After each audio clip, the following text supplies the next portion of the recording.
Conversa Bem Viver.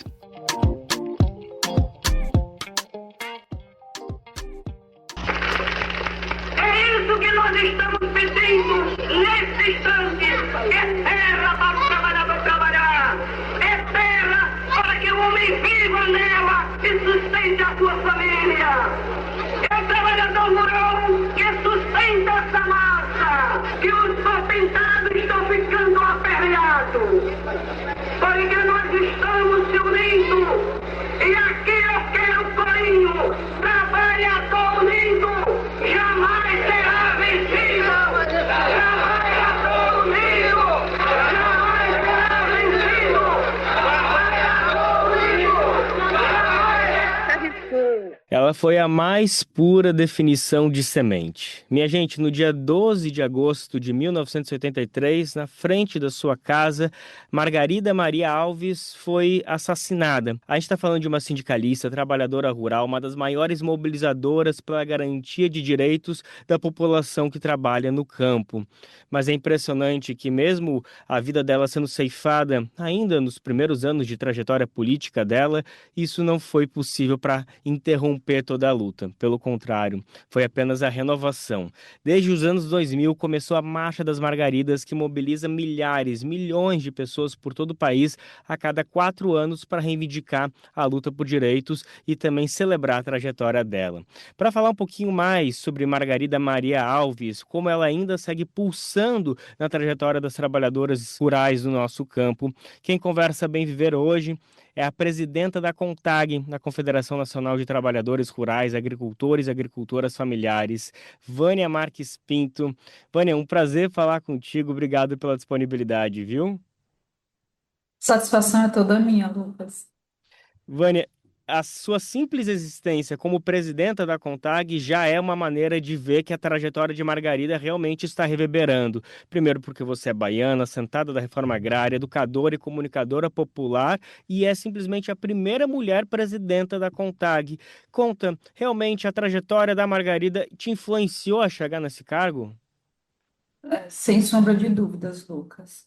Acredito que não apenas a minha trajetória, mas a trajetória de várias mulheres que hoje estão no movimento sindical. Ela foi a primeira liderança feminina reconhecida nacionalmente a estar no sindicato. Nós sabemos que a história do sindicalismo, ele, em toda a sua trajetória, ele foi muito machista, porque não permitia que as mulheres sequer se sindicalizassem, muito menos chegar a um cargo de liderança. E Margarida Alves é essa inspiração para todas nós mulheres do movimento sindical. E como você bem disse, ela foi semente, porque a partir do momento que a vida dela foi ceifada, ela inspirou para que mais mulheres pudessem lutar pelos direitos humanos, pela reforma agrária, pelo direito das pessoas, mas também das mulheres ocuparem esses espaços. Então, ela é, sim, uma inspiração para todas nós, para mim também, que chego no movimento sindical através da educação do campo e que inicio a minha militância principalmente através da luta pela terra, porque foi a partir da luta pela terra que eu passei a entender o que era o sindicato, qual era a sua importância e passei a militar no movimento sindical. Então, a luta pela terra me trouxe para esse lugar e, conhecendo a história do movimento sindical e conhecendo Margarida Alves, ela nos traz essa força para entender que mulher também pode estar ocupando esses espaços e espaços de liderança sem perder a essência feminina e fazer a luta em defesa de toda a nossa categoria. Muito bonito tudo isso, Vânia. Quero ouvir um pouquinho mais sobre essas inspirações, reverberações, mas primeiro me conta, tu lembra o dia que tu conheceu a Margarida, a primeira vez que te falaram o nome dela e tu começou a conhecer um pouco dessa trajetória? A primeira vez que eu ouvi falar no nome da Margarida foi numa formação nossa. Foi realizada no estado da Bahia, a Enfoque, que é a Escola Nacional de Formação da CONTAG. Ela tem toda uma metodologia, iniciando pelos cursos nacionais, e eu fui egressa no curso estadual. Embora a gente já, ainda no curso de Pedagogia da Terra, a gente tem contato com a história do movimento sindical, o primeiro momento que marcou e eu fiquei de frente com a história de Margarida Alves foi no nosso curso da Enfoque, no módulo que a gente estuda a história do sindicalismo. Então, quando a gente estuda a história do sindicalismo, a gente consegue também perceber todas as lideranças. E é um momento que, além de trazer pessoas que vai fazer ali aquele momento, né, pessoas que já passou pelo movimento, que contribuíram, que ainda estão vivas, a gente também tem contato com as pessoas que já passaram, mas que não estão mais no movimento, com os mártires. Então, o momento que me tocou realmente foi quando eu estive como educanda no curso, no primeiro módulo do curso de Educação Popular realizado pela Enfoque. Vânia, a Margarida chegou a ser presidenta do Sindicato dos Trabalhadores Rurais de Alagoa Grande, que é a cidade natal dela, em 1973. Ela tinha 40 anos. De certa forma, é uma trajetória prematura, né? A gente sabe que o trabalho sindical, reconhecendo todos os seus passos a passos, hierarquias e respeito, é normal que uma pessoa chegue a esse status de presidência um pouco mais avançada da idade. 40, de certa forma, é já um nível, digamos assim, de uma pessoa muito à frente do seu tempo. Mas eu fico curioso, quantos anos que tu tem? Quantos anos que tu assumiu a presidência da CONTAG? Eu assumi a presidência com 40 anos também. Hoje eu tenho 41, então já tem um ano que eu estou no mandato da presidência da CONTAG. Eu comecei no movimento sindical bastante jovem. Eu não me, eu sou muito ruim com datas, então eu não me recordo qual era a idade que eu tinha quando eu entrei para a diretoria do sindicato, mas era menos de 30 anos. Eu ainda entrei jovem, né, nesse espaço, embora eu não tenha militado, nos espaços de juventude, porque eu entrei por essa porta da formação. Então, o primeiro cargo que eu ocupei no sindicato foi na Secretaria de Formação e Organização Sindical. E quando eu fui para a federação, eu entrei numa suplência, passei alguns meses na Secretaria de Políticas Sociais, depois fui eleita, na Secretaria de Formação. Então, não tive essa militância por espaço das secretarias de jovens, nos coletivos de jovens. Mas quando eu entrei para o movimento, eu ainda estava nessa cota, com menos de 30 anos ali. Acredito que na faixa dos 26 anos por aí. Então, coincidentemente, eu chego na presidência da CONTAG também aos 40 anos. É uma coincidência, tu já tinha reparado nisso, já tinha feito esse Não, paralelo? não, não tinha feito. Mas é interessante que a CONTAG existe desde a década de 60, né? Não sei exatamente agora qual que é o período, mas a Margarida já estava em vida, já estava militando.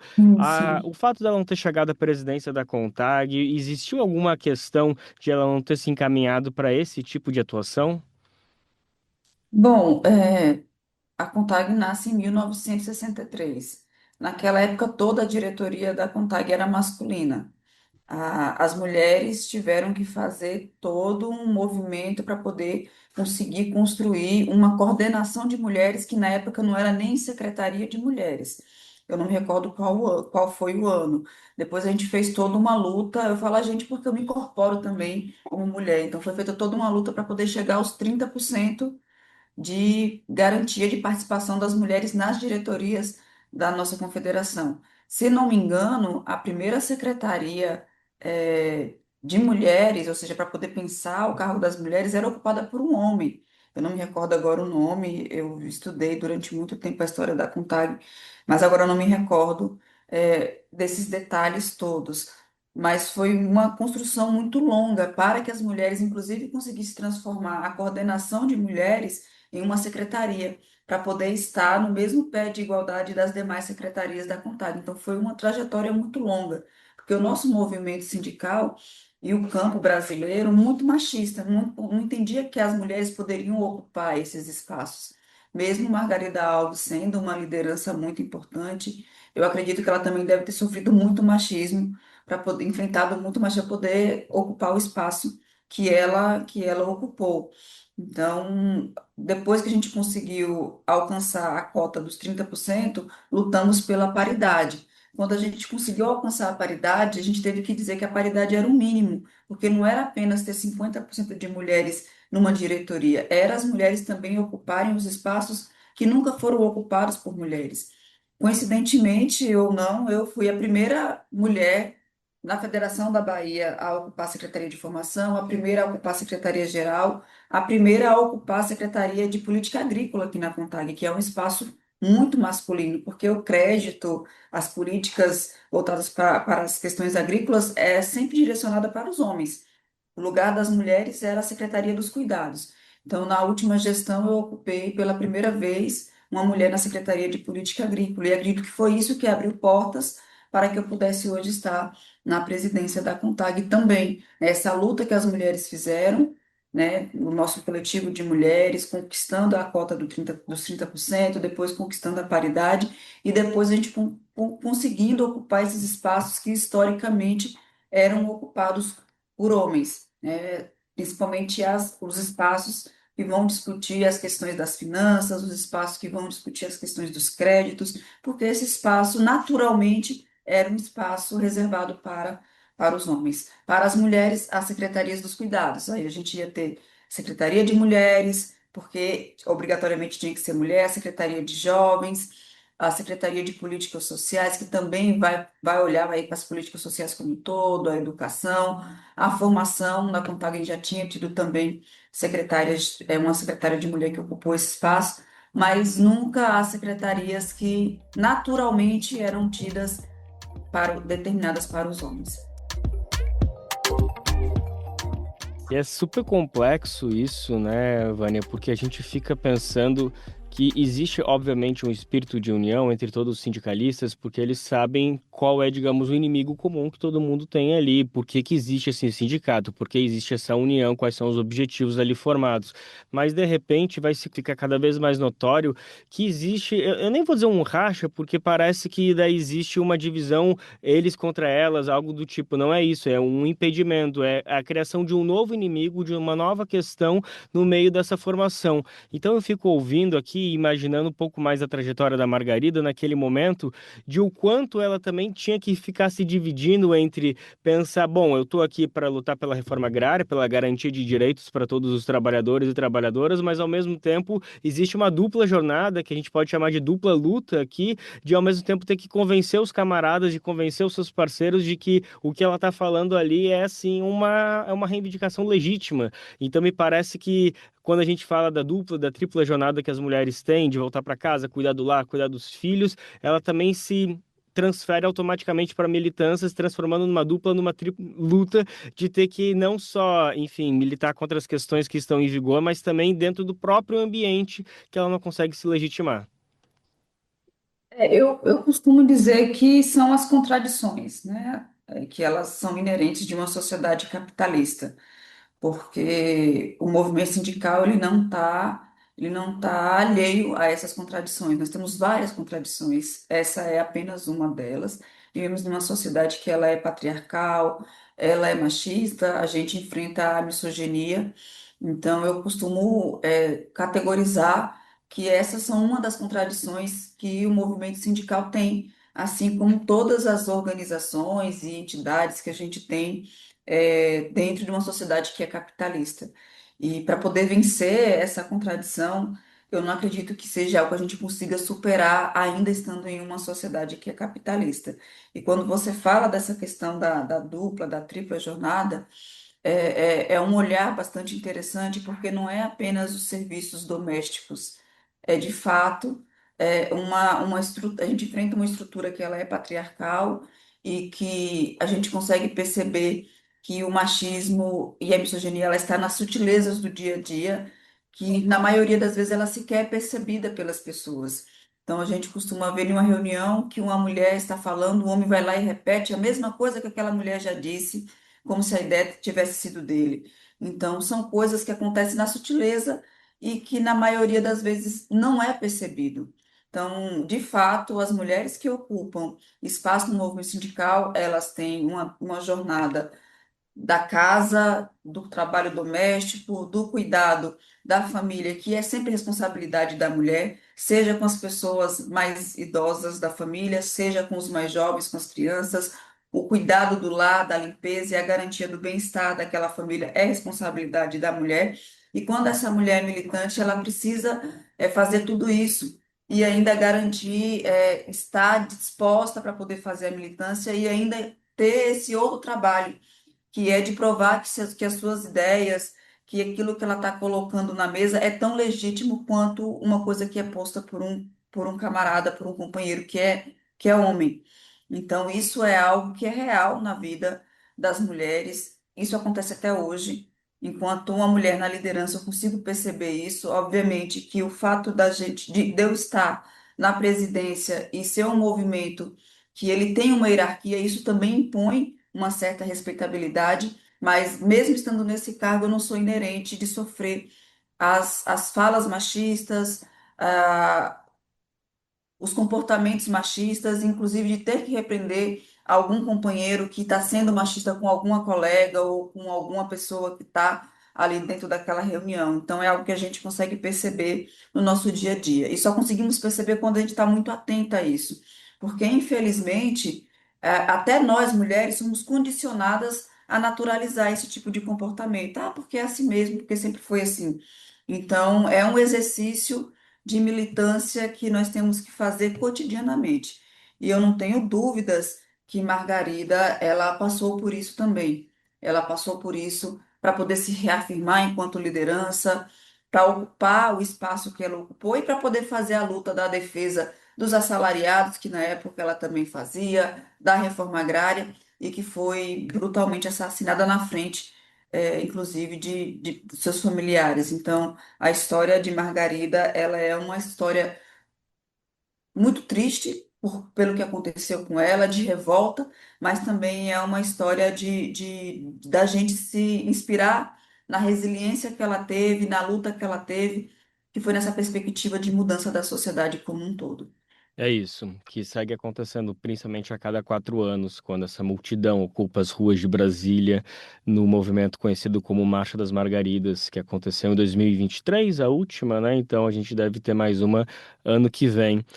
Presidenta, ainda falando um pouco sobre essa trajetória da Margarida e comparando um pouquinho também com os teus passos, queria te ouvir sobre o efeito regional, sobre o fato dela também ser nordestina, assim como a senhora, e comparando um pouquinho sobre a origem da militância, da luta pela terra no Brasil, que a gente sabe que as ligas camponesas, que é a pedra fundamental, de fato, são pernambucanas, digamos, e começa justamente nessa união entre Pernambuco e Paraíba. Ainda que a fundação em si do MST, que é um movimento que, digamos, perpetua todo esse legado, seja do Rio Grande do Sul, é muito consolidado em Santa Catarina também, no Paraná, enfim.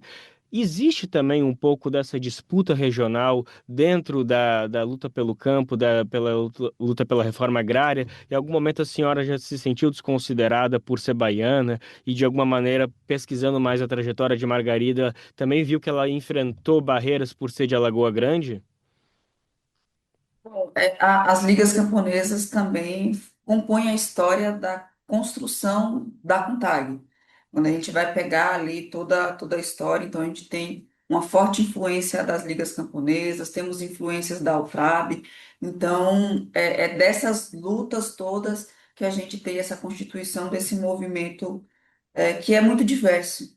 E estar na liderança da CONTAG também é compreender toda a diversidade regional que a gente tem dentro do nosso país.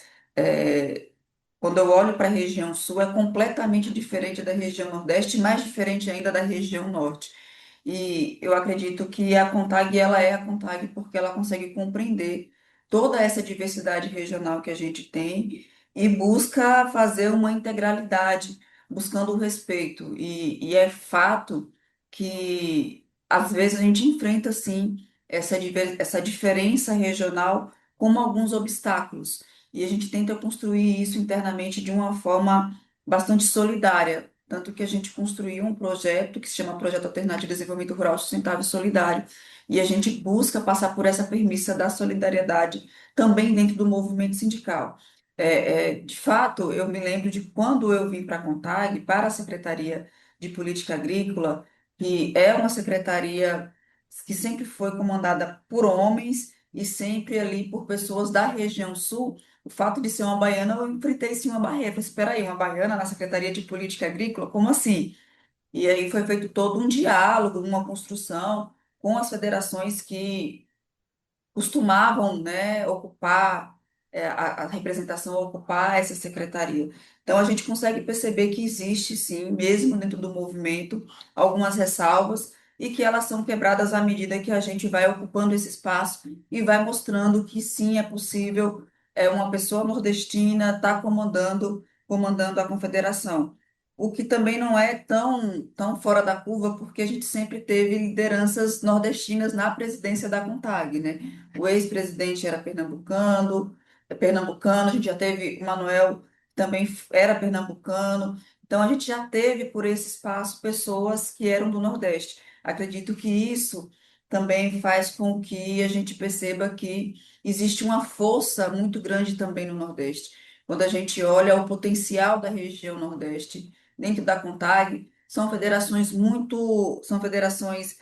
muito articuladas, que têm um trabalho de base muito forte, que têm uma quantidade de sindicatos muito significativos, e a federação, o fato de eu vir da Bahia, também traz um pouco disso, porque é uma das maiores federações que a gente tem no Nordeste. Nós temos filiados à nossa federação mais de 400 sindicatos. Então, de fato, é a maior federação do Nordeste, quando a gente olha para o número de municípios, o número de sindicatos, e toda a história que a Federação da Bahia tem, porque, inclusive, o primeiro sindicato que a gente tem constituído no Brasil veio da Bahia, ali na região sul do nosso estado, hoje município de Itabuna.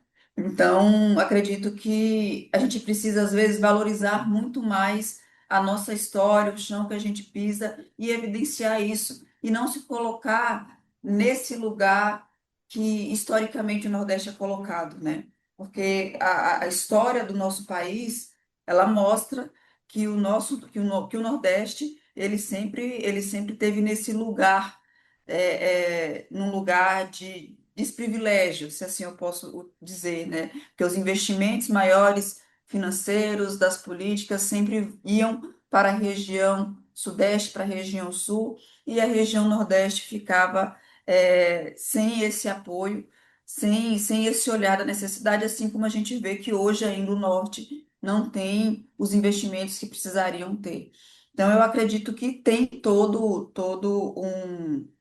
um histórico e dentro da CONTAG nós não estamos imunes a isso, porque também faz parte de mais uma das contradições, porque é um movimento que compreende o todo, mas que mesmo assim a gente tem todas essas diferenças.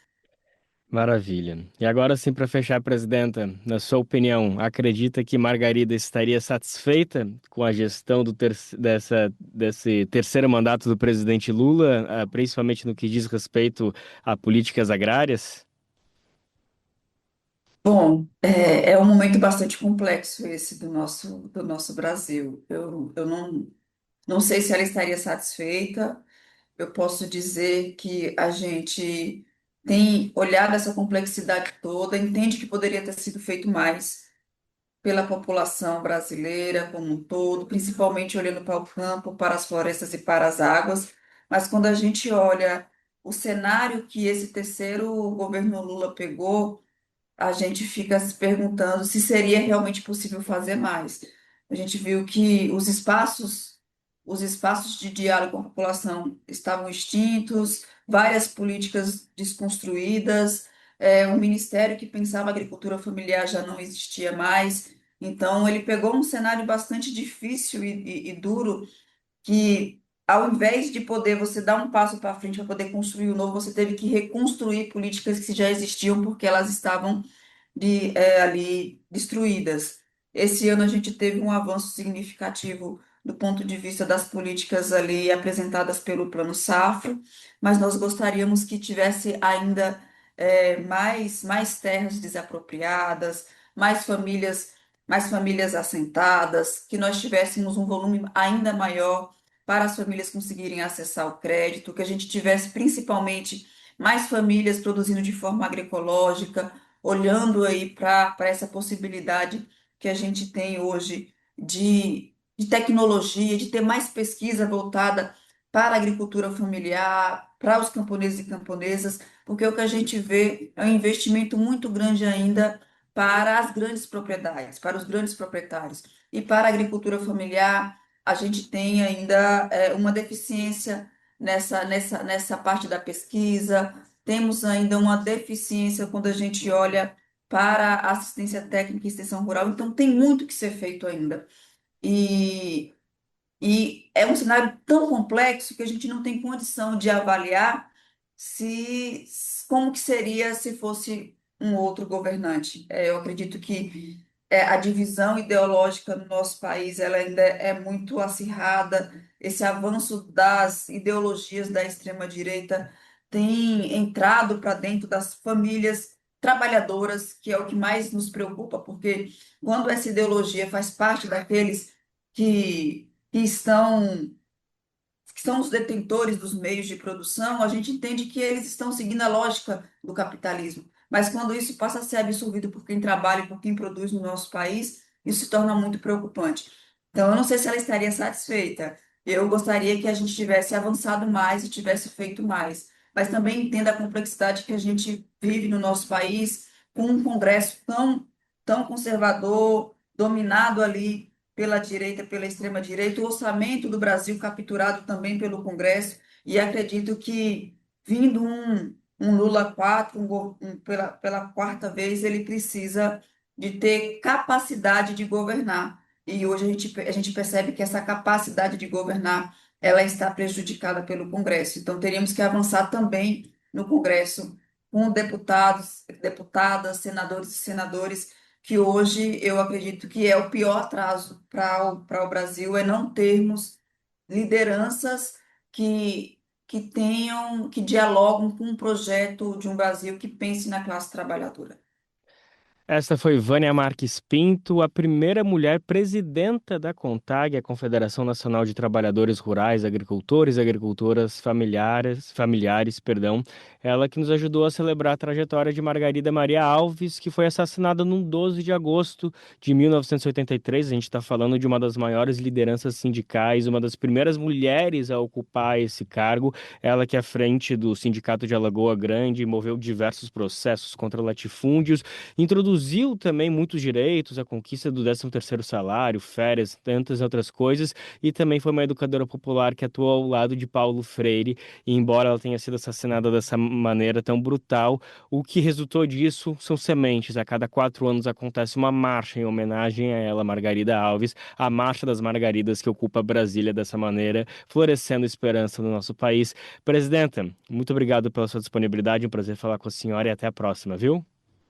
Satisfação é toda minha, e em 2027 teremos Marcha das Margaridas.